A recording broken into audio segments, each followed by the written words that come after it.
You make one mistake in your life and you almost lose everything. But there's always room for redemption. Hi, I'm Dominic Palu and this is my story. So I grew up in Brisbane in Logan City. Crime was always around that suburb. Being a young person just rubs off on you, you know. People would always talk about, oh, let's go and, you know, see who could steal the best thing. You know, and it's like a competition at the end of the day. So this one day, I was about roughly in year 6. Someone actually dared me to steal as many videos I can steal. The lady's seen me and I've greeted her, I said hello, and then I walked to the back and I came out and I had a stack of videos. I've tried to run from the back end of the shop. So I ran and she's locked the door, and that was the first time I got arrested. The friends that I was with at the fish and chip shop just down the road, they seen it all. They were like the news reporters when they went back to school, and I thought I was, you know, I was some big guy. Once I got in that paddy wagon, I started to cry. About 2 days later, I went back to school and I felt like a celebrity. Everybody was like, hey, oh, how are you? You know, you got arrested. And I don't know, it's kind of like a high. As I started to get older, I started to get introduced to other people who were kind of in that same mindset. I feel like I was being prepped for something bigger at the end of it. And for me, it wasn't really about the money at that time. I think it was more or less, it was kind of like a drug. As I started getting worse and worse in Brisbane, it started to become a massive problem with my parents, with my mum especially. So I ended up getting kicked out at the age of 14 from my house. I decided to steal a few things and earn a bit of money and be able to pay for my flight to come here to Sydney. When I decided to move down to Sydney, I came and stayed with my auntie in Mount Druitt. Everyone that was around me at the time, they were all criminals too. So it was just the environment that I couldn't escape. When I came to my auntie's house, she tried her best to try and, you know, put me on a straight and narrow, knowing that her own kids are in that cycle too. I just continued on doing what I was doing in Brisbane. I think it amplified when I got to Sydney, actually. The night that changed my life was an incident.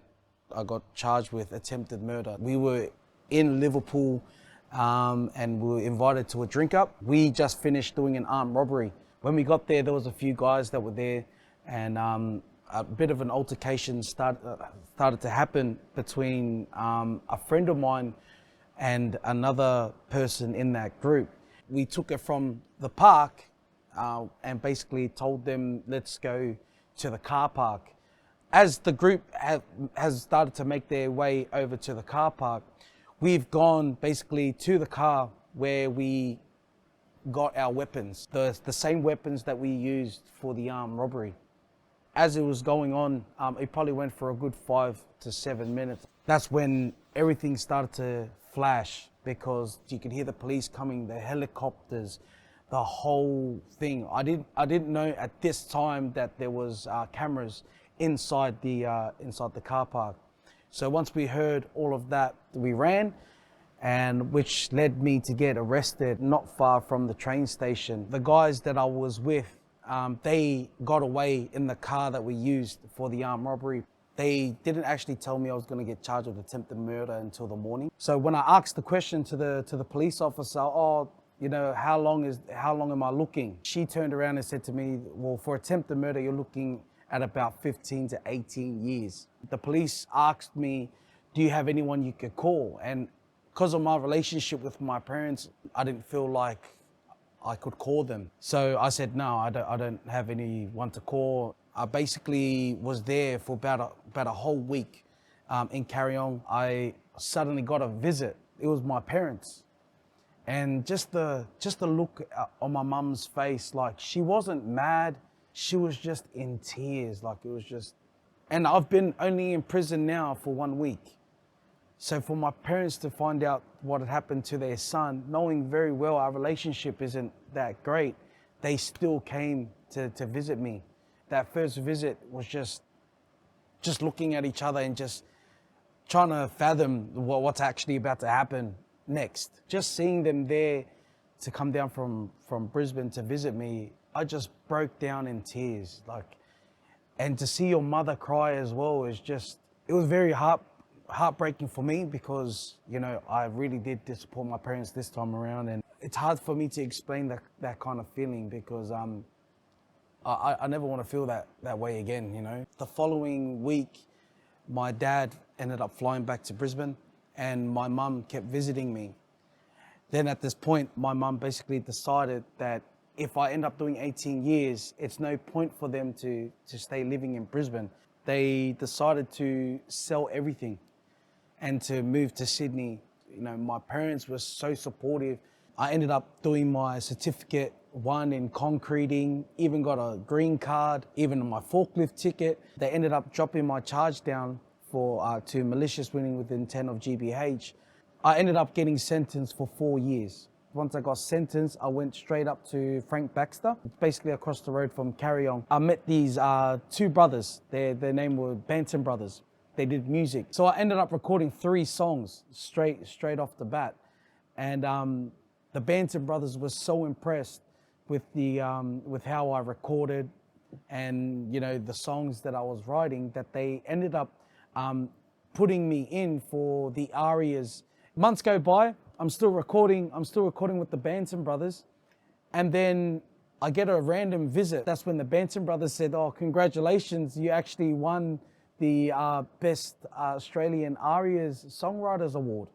They basically said to me, there's a lot of people that are on the outside who actually want to invest to try and get you in the studio, but we need to try and get you out of here. I had a lot of friends and family at home waiting for me to come home, like a surprise party. Later on, as I'm starting to try and adjust to society, my dad was soon diagnosed with cancer. He had stomach cancer. And for 6 months, I didn't really spend as much time with my dad because as I've basically trying to get back to reality, he's slowly dying.